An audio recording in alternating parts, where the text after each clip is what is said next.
Hello everyone. If you enjoy my channel, please support me with one like, one subscribe, and one share. Late weddings, new dreams. Have you ever felt that life was quietly closing a door while everyone else celebrated on the other side? I certainly did. Every time another friend announced an engagement, every wedding photo appeared on my phone. Or another family gathering ended with the familiar question, "So, when is your turn?" I smiled politely, but inside I wondered whether time had already chosen my future. Then, living my ordinary life here in the United States, I discovered a surprising truth about why so many Americans marry later, and what happened next completely transformed my understanding of love, happiness, and even the way I learned English. If you have ever felt left behind, don't stop listening, because the ending of this story begins with a question that almost made me cry. My name is Emily, and I live in a peaceful neighborhood outside Seattle. Every morning begins with the sound of school buses, people walking their dogs, and the smell of fresh coffee drifting from nearby cafes. From the outside, my life today looks warm and complete. I have a loving family, a comfortable home, and countless little moments that make me smile. But that peaceful picture did not appear overnight. There was a time when I believed I was falling behind simply because I wasn't married.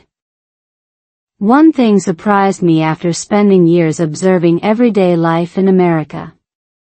People here rarely treated marriage like a race. My coworkers talked more about finding the right partner than finding one quickly. Some were happily single in their 30s. Others became engaged in their 40s. Nobody seemed embarrassed about waiting. Instead, they spoke about becoming emotionally ready, building stable careers, improving communication, and creating the life they truly wanted before sharing it with someone else. At first, I couldn't understand that way of thinking. I kept comparing my life with everyone else's. Social media made it even harder. Every scroll brought another smiling couple, another beautiful wedding, another newborn baby. Even though I knew those pictures never showed the whole story, my heart still whispered the same question every night. Am I too late? One quiet Sunday afternoon, I stopped at a neighborhood bookstore before heading home. While looking through a shelf of relationship books, I overheard two women talking nearby. One of them laughed and said, "The best decision I ever made was not getting married when everyone expected me to." That sentence stayed with me all day. Later that evening, curiosity led me to read about marriage trends in the United States. I learned that Americans are marrying later than previous generations. Researchers often connect this change with longer education, greater financial independence, emotional maturity, and stronger communication skills before marriage. Reading those studies didn't magically erase my worries, but they planted a small seed of hope. Maybe life wasn't running away from me. Maybe it was preparing me. Around the same time, I also changed the way I practiced English. Instead of memorizing long vocabulary lists, I started listening to slow English stories about real people and everyday American life. I repeated simple sentences while making breakfast or driving to work. Little by little, English stopped feeling like another challenge. It became part of my daily routine, just like hope quietly became part of my heart again. Looking back now, I realize something important. The happiest people I met weren't the ones who reached every milestone first. They were the ones who stopped measuring their lives against someone else's calendar. I didn't know it then, but those small discoveries were leading me toward a moment that would change everything. Just a few days later, during what seemed like an ordinary community event on a cool autumn evening in the United States, someone walked into the room. I looked up for only a second, but that single moment would completely rewrite the story I believed about love, timing, and my future. Growing before loving. I thought meeting the right person would instantly solve every fear I had about love. I was completely wrong. The biggest surprise wasn't who walked into that community center. It was the uncomfortable truth I discovered about myself only a few minutes later. Looking back now, I'm grateful that my life didn't move faster, because if it had, I might have married for the wrong reason instead of the right one. That evening taught me why so many Americans choose to grow before they promise forever, and it changed my future in a way I never expected. When I entered the community center that Tuesday evening, I almost turned around and went home. It had been a long day at work, and the free English conversation club suddenly felt less important than a quiet evening on my couch. Still, something inside me whispered, "Stay for just 1 hour." That tiny decision became one of the most meaningful choices of my life. The room was bright and welcoming. Small groups of people were introducing themselves, laughing over simple conversations, and helping one another practice everyday English. Nobody seemed worried about making mistakes. In fact, people smiled whenever someone searched for the right word. That relaxed atmosphere reminded me that communication is about connection, not perfection. I joined a small table where 4 people were discussing weekend hobbies. Across from me sat a man named Daniel. He smiled politely, but unlike the romantic scenes in movies, there were no dramatic fireworks. We simply started talking. "What do you enjoy doing on weekends?" he asked. It was such an ordinary question.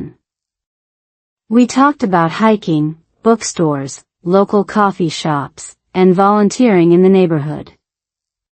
We even laughed about how difficult some English idioms sounded when translated literally. For the first time in a long while, I wasn't trying to impress anyone. I was simply being myself. As the evening ended, Daniel thanked everyone, waved goodbye, and left without asking for my phone number. Strangely, I wasn't disappointed. Instead, I noticed something far more important. I had enjoyed the conversation without secretly wondering whether every sentence would lead to a relationship. That realization surprised me more than meeting him. Driving home through the quiet streets, I remembered something I had recently read.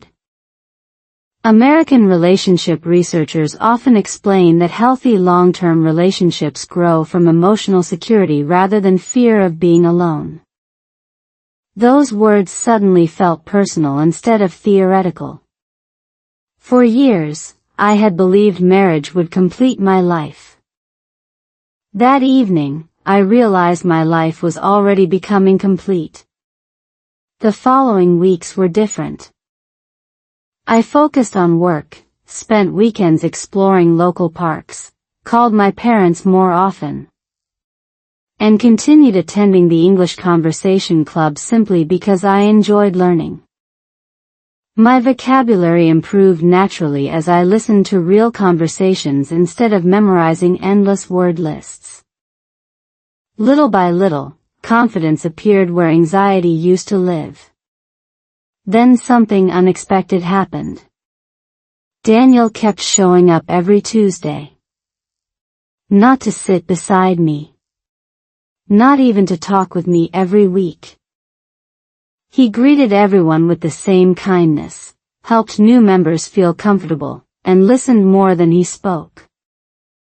Watching him over time taught me something surprisingly rare. Consistency is much quieter than excitement, but often much more valuable. One evening, after nearly 2 months, he waited until everyone else had packed their bags. "I've noticed something," he said with a gentle smile. I laughed nervously. "What is it?" "You seem happier now than the first day we met." His words caught me completely off guard because he was right. I had changed. But what he said next made my heart stop for just a second. "I think there's a reason for that. And I'd like to tell you over coffee this Saturday, if you'll let me." I smiled without answering immediately. Because deep inside, I had no idea that one simple cup of coffee was about to begin the most unexpected chapter of my life. An unexpected meeting. I almost said no to that cup of coffee. Looking back, it still amazes me how a single decision lasting less than 3 seconds could completely change the direction of my life. I wasn't afraid of Daniel. I was afraid of Hope. Hope had disappointed me before, and I had promised myself that I would never mistake kindness for love again. But something about his calm voice, patient smile, and quiet confidence felt different. I didn't know it then. But that ordinary Saturday morning in the United States would become the first page of a story neither of us had planned to write. Saturday arrived with clear blue skies and cool autumn air. We met at a small family-owned coffee shop just a few blocks from the local library. It wasn't the kind of place people posted on social media. There were no fancy decorations or long lines.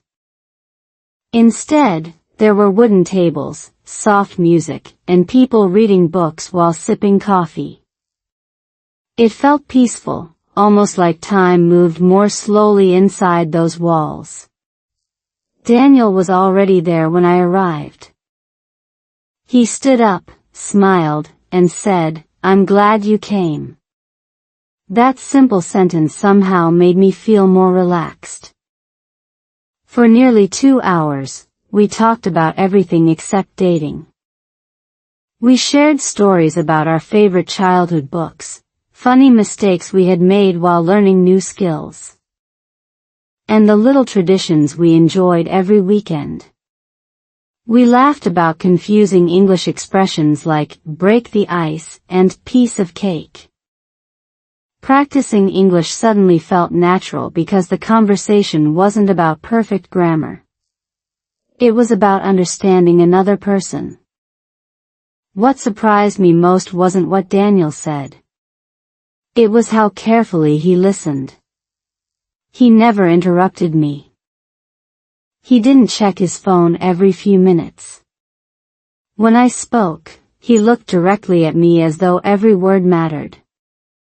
Later, I learned that psychologists often describe active listening as one of the strongest predictors of healthy relationships.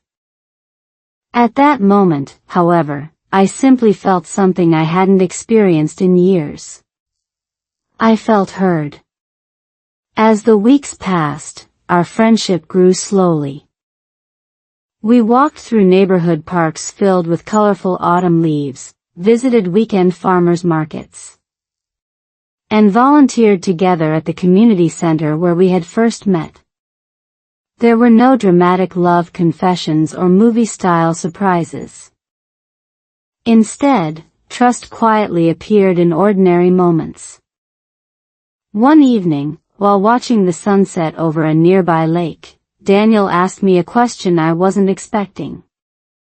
"What kind of life do you really want?" Nobody had ever asked me that so sincerely. For a moment, I forgot about marriage completely. I talked about wanting a peaceful home, honest conversations, children who felt safe, and a relationship built on respect instead of pressure. Daniel smiled, not because he had all the same answers, but because he understood why those dreams mattered. That conversation stayed with me for days. I realized that many Americans don't wait to marry because they fear commitment. Many wait because they value building a strong friendship before making a lifelong promise. Watching Daniel, I began to understand that lasting love often grows quietly, almost invisibly, long before anyone calls it romance. Then came the surprise neither of us expected. The following Tuesday, I arrived early for our English conversation club. The room looked unusually quiet. People whispered to one another instead of laughing. When I asked what had happened, someone handed me a small note with Daniel's name written on the front. He asked us to give this to you if you came tonight. My hands trembled as I opened it. Inside was only one short sentence. I need to tell you something important, but first, you deserve to know the whole truth.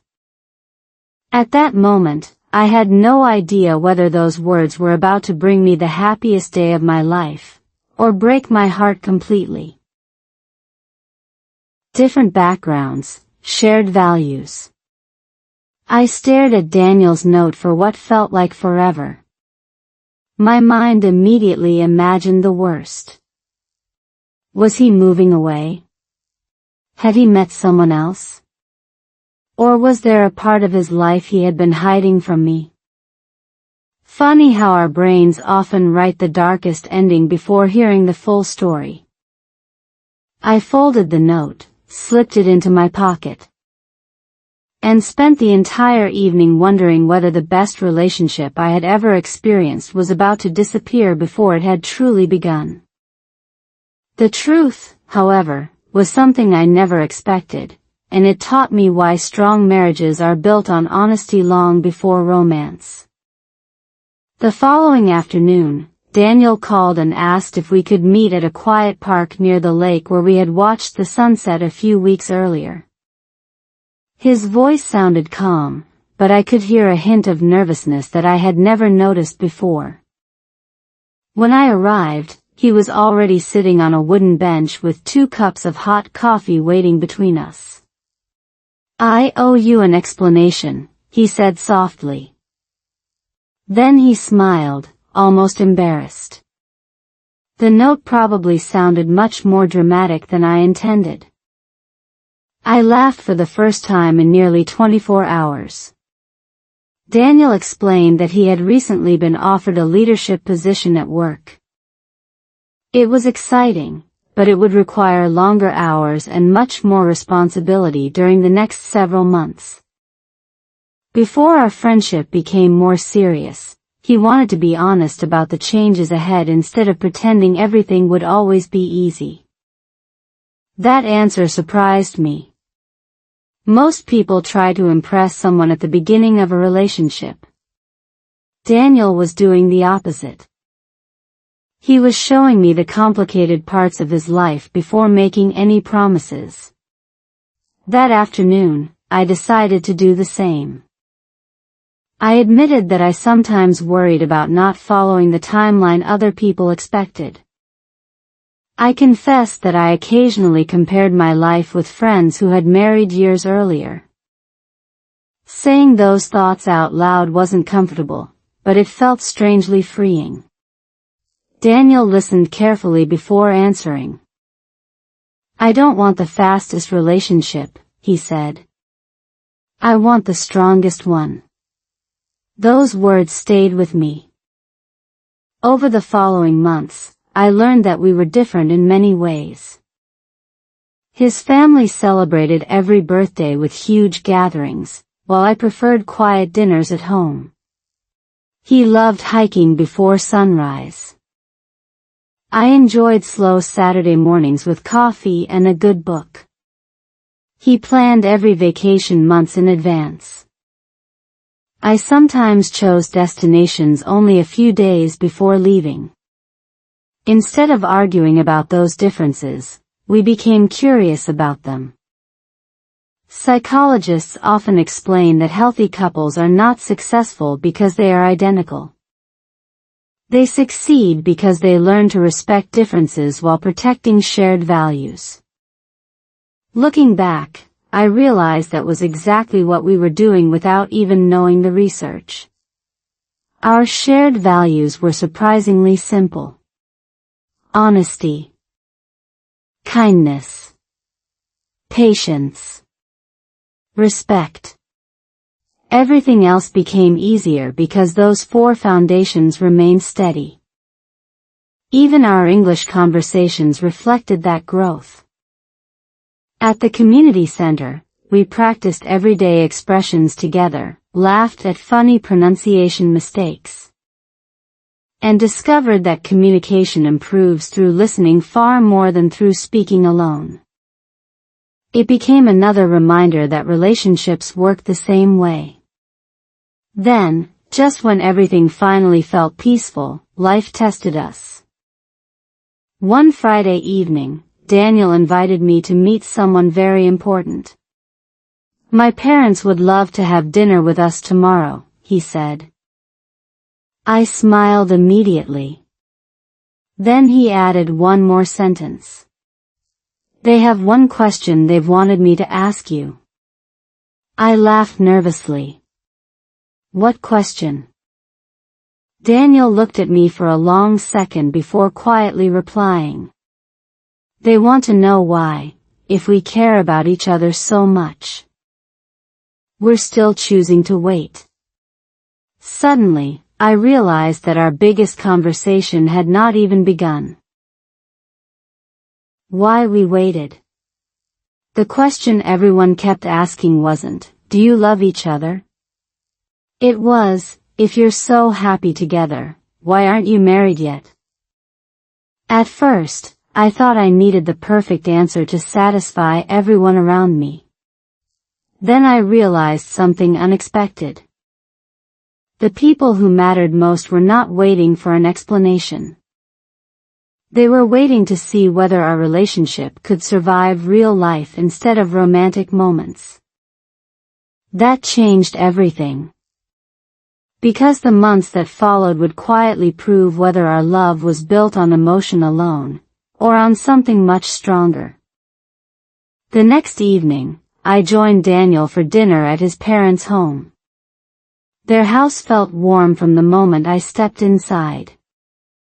Family photographs covered the walls, fresh bread was cooling on the kitchen counter, and everyone welcomed me with genuine smiles instead of formal introductions. I had expected an uncomfortable conversation about marriage, but the evening began with laughter, homemade food, and stories about childhood memories. After dinner, Daniel's mother poured tea and gently returned to the question he had mentioned the day before. So, she asked kindly, what makes the two of you feel that waiting is the right choice? For a second, the room became completely quiet. Then Daniel looked at me, smiled, and nodded as if to say, you answer first. I took a deep breath. I don't want to marry because I'm afraid of being alone, I said. I want to marry because we've built a life that still feels peaceful after the excitement fades. Nobody interrupted. Instead, Daniel's father slowly smiled. I was hoping one of you would say something like that. He shared a story about his own marriage, explaining that he and his wife had also postponed their wedding until they felt emotionally and financially prepared. Looking back after decades together, he believed waiting had given them stronger communication and greater confidence during difficult seasons. That conversation stayed with me long after we drove home. Later that week, I became curious and read more about relationship research in the United States. Several long-term studies suggested that couples who develop healthy communication, emotional maturity, and realistic expectations before marriage often report greater relationship satisfaction over time. Age itself was not the deciding factor.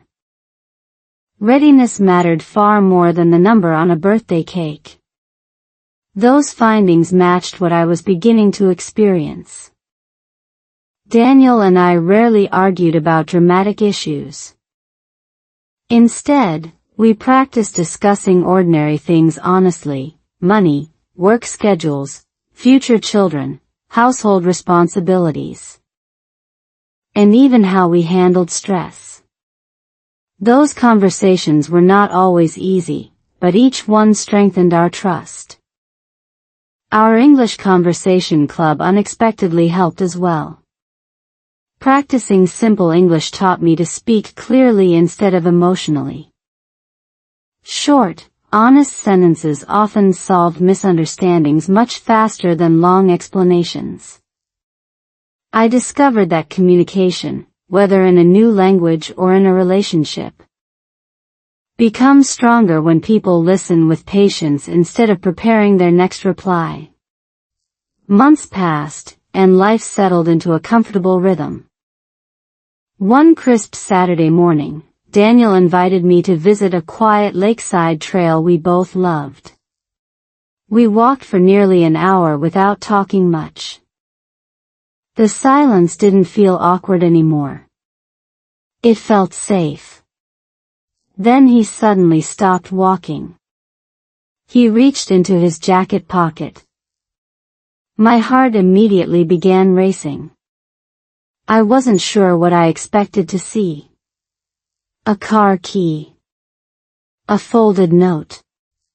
Or perhaps something much smaller.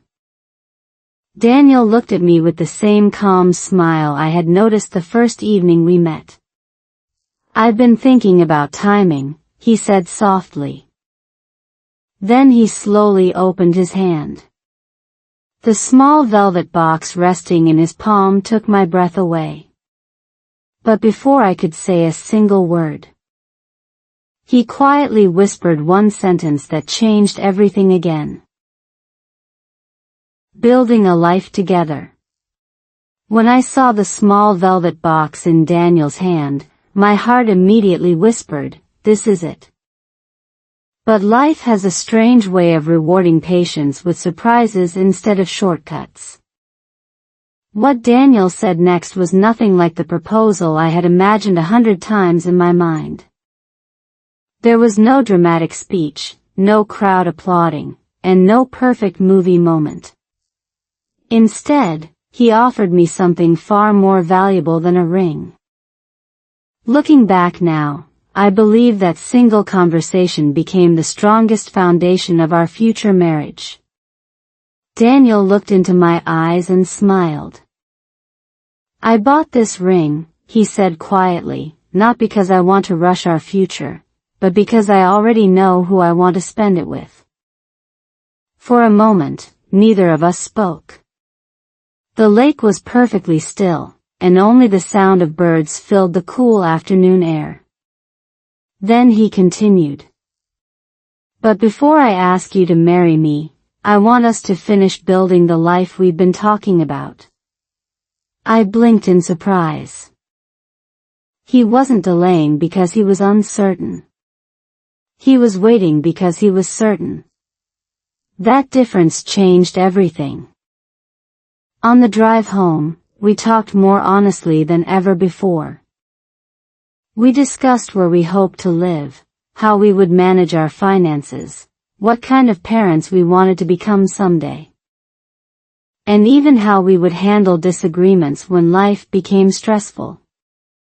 Instead of avoiding difficult conversations, we welcomed them. Over the following months, our relationship became less about planning a wedding and more about creating a partnership. Daniel accepted his new leadership role at work, while I continued growing in my own career. Every Sunday evening, we sat together with coffee and reviewed our weekly schedules, household budgets, and future goals. Those quiet conversations made daily life feel surprisingly peaceful. Researchers in the United States often describe successful marriages as partnerships built through small, consistent habits rather than grand romantic gestures. Looking back, I understand exactly what they mean. Trust wasn't created during special occasions. It grew while grocery shopping together, helping each other after long workdays, and celebrating ordinary victories that nobody else noticed. Our English learning quietly became part of that routine too. Every Tuesday evening, we still attended the community conversation club. Sometimes we practiced simple expressions. Other times we read short stories aloud together. We laughed at pronunciation mistakes instead of feeling embarrassed, and little by little, communication became easier in every part of life. I realized that learning English and building a relationship shared something important. Progress came through patience, not perfection. One snowy December evening, we decorated my small living room for the holidays. Music played softly while we argued playfully about where to hang the lights. At one point, Daniel stepped back, looked around the room, and smiled. "This already feels like home." His words warmed my heart more than the fireplace ever could. For the first time in years, I stopped worrying about whether my life was following the same timeline as everyone else's. I finally understood that happiness doesn't arrive because a calendar says it's time. It arrives when two people intentionally build a life worth sharing. Then, just after New Year's Day, everything changed again. Daniel called me during work. His voice sounded unusually serious. "I need you to meet me after work," he said. "Is everything okay?" I asked. There was a long silence. Finally, he answered with a sentence that made my heart race faster than ever before. "There's something I've decided. And this time, I don't want to wait any longer." Marriage changed small things. The biggest surprise about marriage wasn't the proposal, the wedding, or even saying, "I do." It was discovering that real love quietly hides inside hundreds of tiny moments that most people never notice. I used to believe marriage would completely transform my life overnight. Instead, it transformed ordinary Tuesdays, grocery shopping, morning coffee, and even the way we talked after a difficult day. Those small changes became the reason our relationship grew stronger, and one unexpected evening would soon prove just how important they really were. When Daniel called me after work that cold January afternoon, I could hear excitement in his voice. "I don't want to wait anymore," he said. As soon as I arrived at our favorite lakeside park, I saw him standing beneath the same tall tree where he had once shown me the little velvet ring box. This time, however, he wasn't talking about the future. He was ready. Daniel knelt on one knee, smiled with the same calm confidence that had always made me feel safe, and asked the question I had stopped trying to predict. "Emily, will you marry me?" For just a second, the entire world became silent. Then I laughed through happy tears before answering the easiest question I had ever heard. Yes. Our wedding several months later reflected exactly who we were. It wasn't enormous or extravagant. Close family members, a few dear friends, fresh flowers, simple music, and endless smiles filled the day.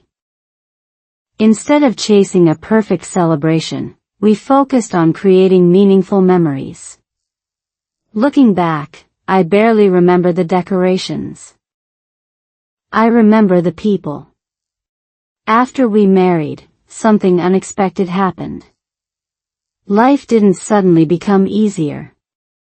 It became more shared. Instead of saying, my problem, we naturally started saying, our problem. If one of us had a difficult day at work, the other prepared dinner. If household chores piled up, we finished them together. We learned that partnership wasn't about dividing everything exactly in half. It was about giving a little more whenever the other person needed extra strength. Researchers studying long-lasting marriages often describe this as responsive support, small daily acts of care that quietly increase trust over time. I didn't know the scientific term back then, but I experienced it almost every day. Even our English practice changed. Some evenings, Daniel and I read simple English articles together over tea. Occasionally, we paused to explain unfamiliar expressions or laugh at funny idioms. Those relaxed conversations helped my listening improve naturally. But they also reminded me that communication grows strongest when people feel emotionally safe enough to make mistakes. About a year later, another beautiful chapter began. We welcomed our first child. Suddenly, sleep became rare, coffee became essential, and every quiet evening disappeared. Yet somehow, our home felt happier than ever. Watching Daniel gently rock our baby to sleep made me realize why waiting had mattered. We hadn't delayed marriage because we feared commitment. We had waited until we were truly ready to give our best to each other and eventually to our growing family. Then life reminded us that happiness never comes without challenges. One spring afternoon, Daniel came home much earlier than usual. He wasn't smiling. He quietly placed his work bag near the front door and sat at the kitchen table without saying a word. I immediately knew something was wrong. After a long silence, he finally looked at me. I didn't expect today to happen, he whispered. Those few words were enough to make my heart sink. Because deep inside, I knew the next conversation would test everything we had spent years building together. Hard seasons, stronger love. The strongest marriages are not the ones that never face storms. They are the ones that quietly learn how to keep holding hands while the rain refuses to stop.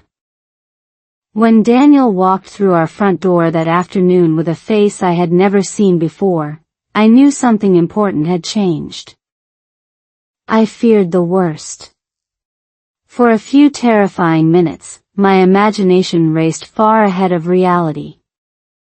But what happened next taught me that love is never truly measured on your happiest days. It is measured on the ordinary afternoons when life suddenly refuses to follow your plans. Daniel sat silently at our kitchen table while our little daughter was sleeping upstairs.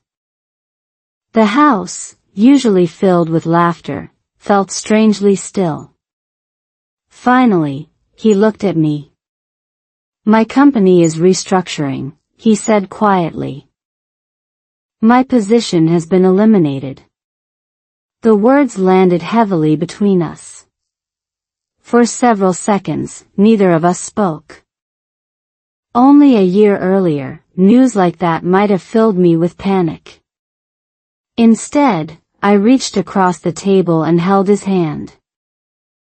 We'll figure it out, I said.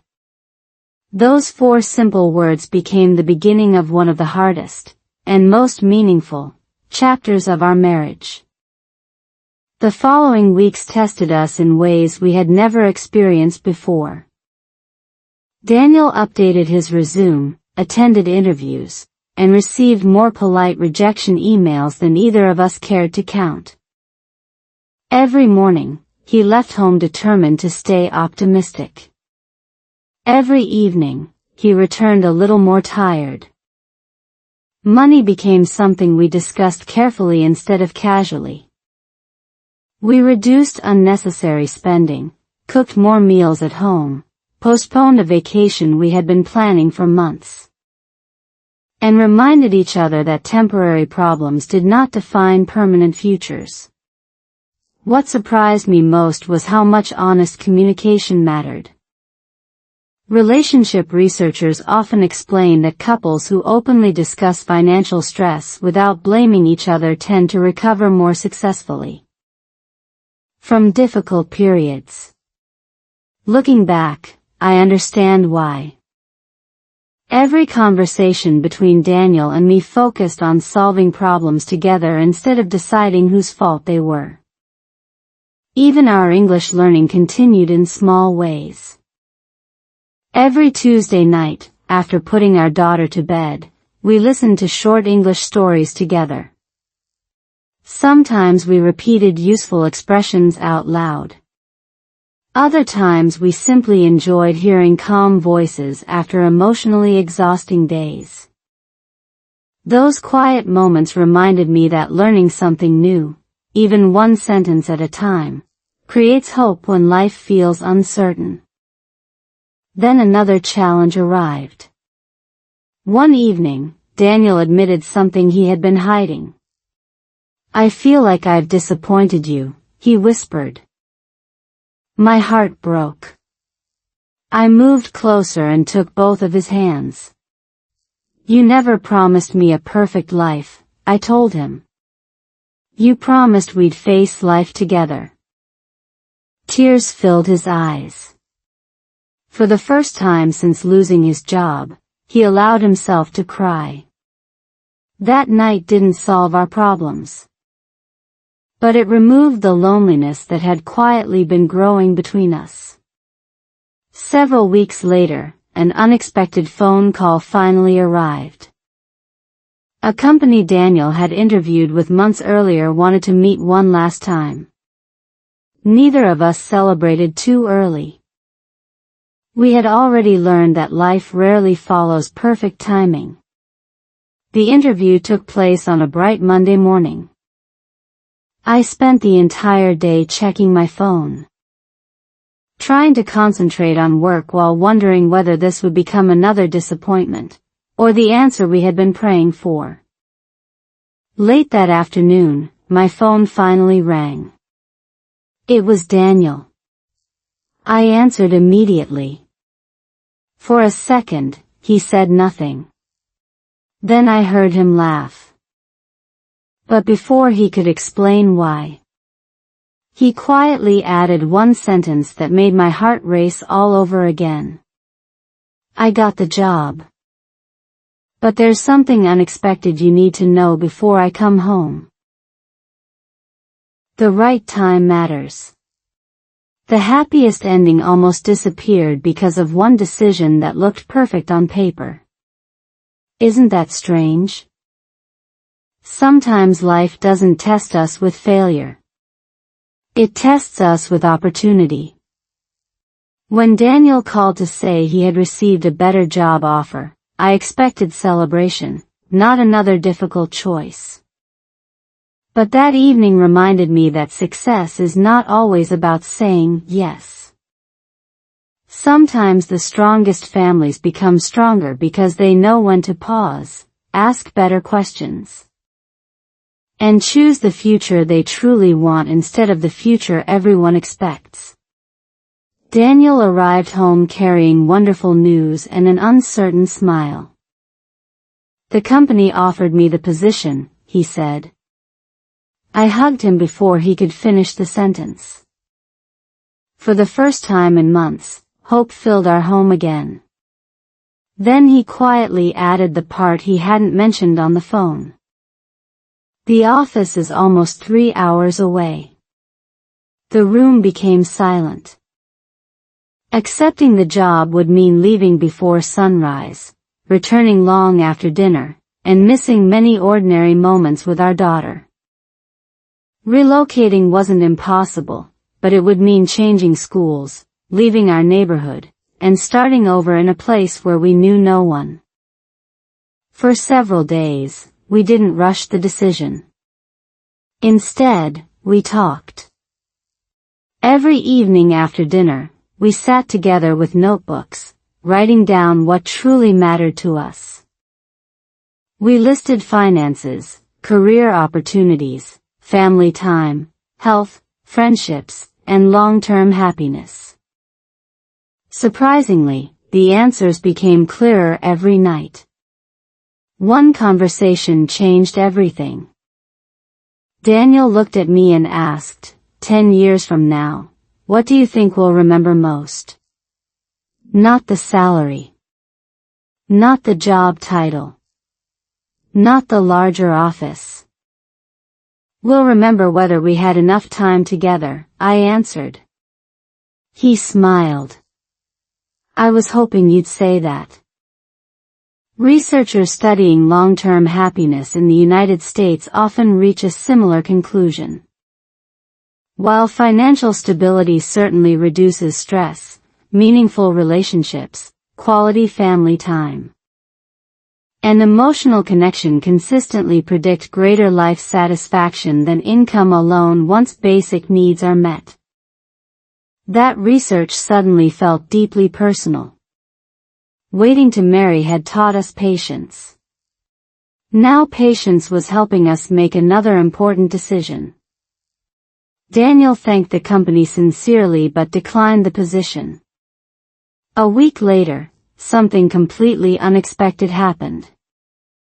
Another organization that had interviewed him earlier called with a different opportunity. The salary was slightly lower than the first offer, but the office was only 20 minutes from home, offered flexible hours, and strongly supported work-life balance. Daniel accepted immediately. Looking back, we often laugh about how close we came to choosing a life that looked successful from the outside but wouldn't have matched the family we wanted to build.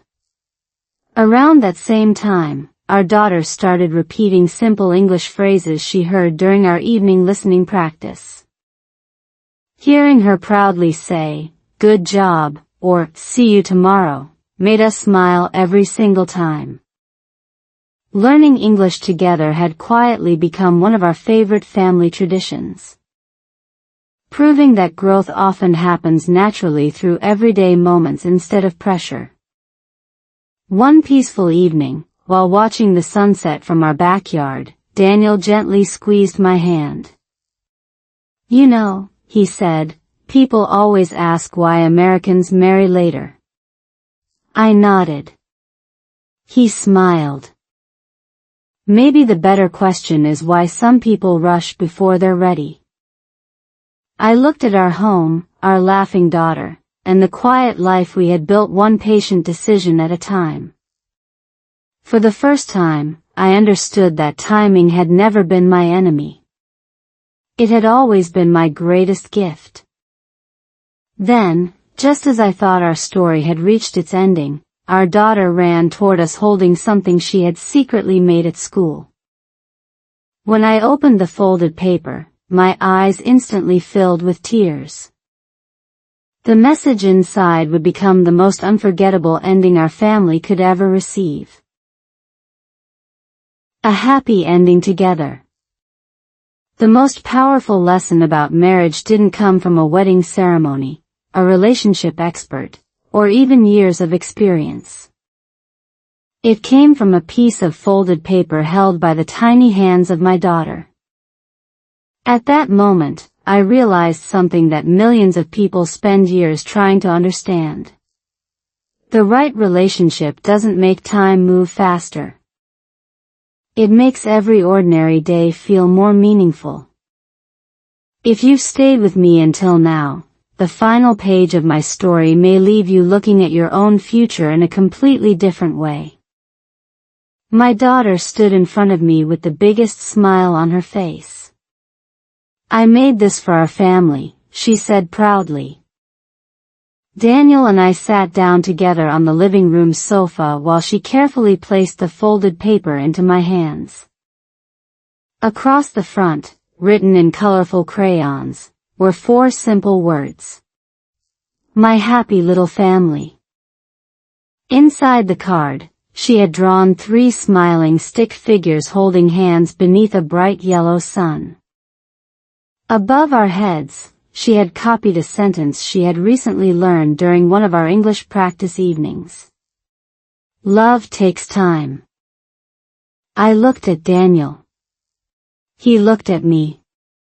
Neither of us spoke. We didn't need to. Every difficult season suddenly came rushing back into my memory. The lonely nights when I thought I had fallen behind. The conversations about waiting instead of rushing. The job loss that frightened us. The opportunities we turned down.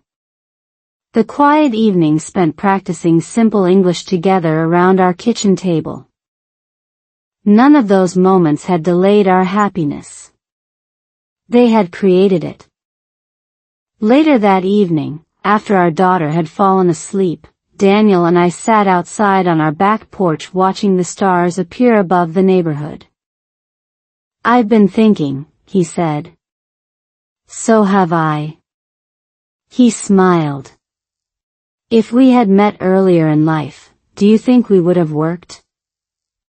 I thought about the question for a long moment before answering honestly. I don't think we would have. Not because we weren't good people.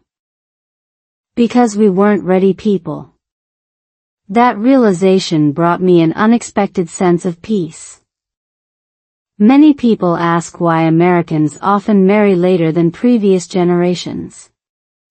After living my own story, I believe the answer is much deeper than age.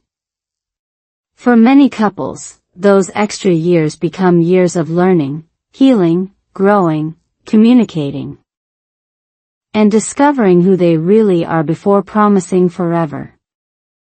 Research in the United States continues to suggest that emotional maturity, healthy communication, and shared values are among the strongest predictors of long-term relationship satisfaction. My life didn't simply confirm those studies. It became one of them. Our English learning journey also continued naturally. We still enjoy listening to slow English stories together as a family, repeating useful everyday expressions, and laughing whenever someone accidentally says the wrong word. Those small moments remind me that both language and love grow through patience, practice, and kindness, not perfection. Today, when someone asks whether I regret marrying later in life, my answer is immediate. Not for a single second. Because timing never stole my happiness. Timing protected it until I was truly ready to receive it. If my story has taught me anything, it is this. Never compare your chapter 1 with someone else's chapter 10. Your future is not late. It is simply waiting for the right moment to begin. Thank you for spending this time with me. I hope this slow English story has not only helped you practice listening but also reminded you that hope is never controlled by a calendar. That's all for today. I'll be creating many more stories like this in the future. Please subscribe so you won't miss the next one.